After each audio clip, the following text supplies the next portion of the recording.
नमस्कार विद्यार्थी मित्रांनो, विवेक एज्युकेशन वाणी या यूट्यूब चॅनलमध्ये आपले हार्दिक स्वागत आहे.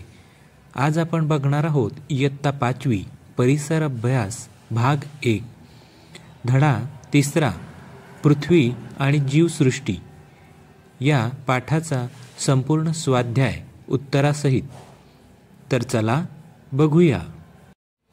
विद्यार्थी मित्रांनो, या आधीच्या भागामध्ये आपण पृथ्वी आणि जीवसृष्टीमध्ये वातावरणाचे वेगवेगळे भाग, जीवावरण, वातावरण, जलावरण आणि शिलावरण याबद्दल माहिती जाणून घेतली होती. तसेच आपल्याला इथे खुले आकाश दिसत आहे. या आकाशामध्ये हवेचे मुख्य घटक कोणकोणते आहेत तर नायट्रोजन, ऑक्सिजन, बाष्प, कार्बन डायऑक्साईड हे घटक आहेत. याशिवायही इतर काही वायू अत्यंत कमी प्रमाणात हवेमध्ये आहेत.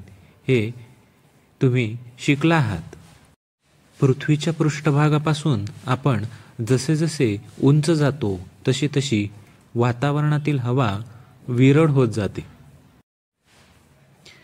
विद्यार्थी मित्रांनो, या पाठात आपण आपल्या पृथ्वीच्या काही अंतरावर असणाऱ्या वातावरणातील वेगवेगळ्या थरांची माहिती जाणून घेणार आहोत. तुम्हाला माहिती आहेत का वातावरणात एकूण किती थर असतात? तर वातावरणात एकूण 5 थर असतात. तपांबर, स्थितांबर, मध्यांबर, आयनांबर आणि बाह्यांबर असे वातावरणाचे विविध थर आहेत. पृथ्वीच्या पृष्ठभागापासून सरासरी 13 किलोमीटर अंतरापर्यंतच्या थराला तपांबर असे म्हणतात. तपांबरातील हवेत अनेक बदल होत असतात. या बदलांचे पृथ्वीवरील सजीवांच्या जीवनावर महत्त्वाचे परिणाम होतात.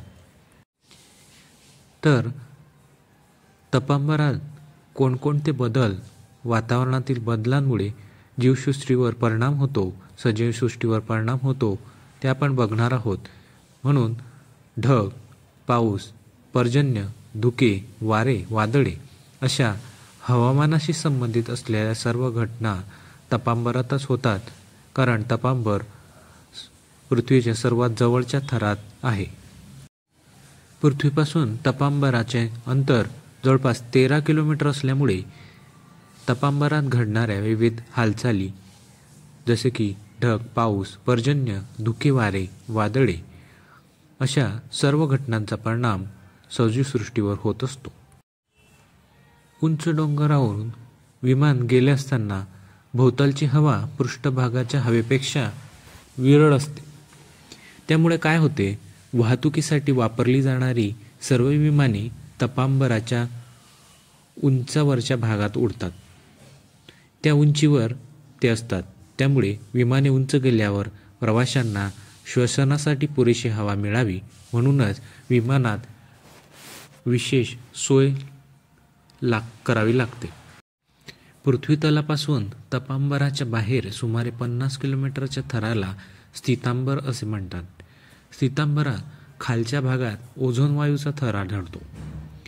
सूर्यापासून येणारी अतिनील किरणे सजीवांसाठी खूप हानिकारक असतात. ओझोनचा वायू ही किरणे, अतिनील किरणे शोषून घेतो. त्यामुळे पृथ्वीवरील सजीवांचे संरक्षण होते.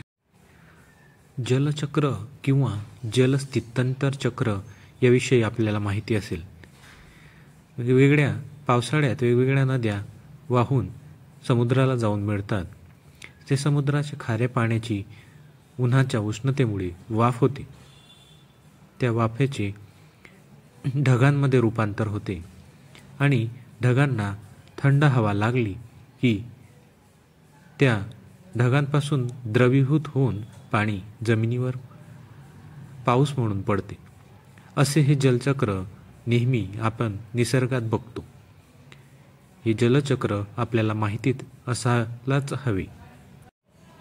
विद्यार्थी मित्रांनो, आताच आपण परिसर अभ्यास 1 इयत्ता 5वी धडा 3 पृथ्वी आणि जीवसृष्टी या पाठाचा स्वाध्याय उत्तरासहित बघितला.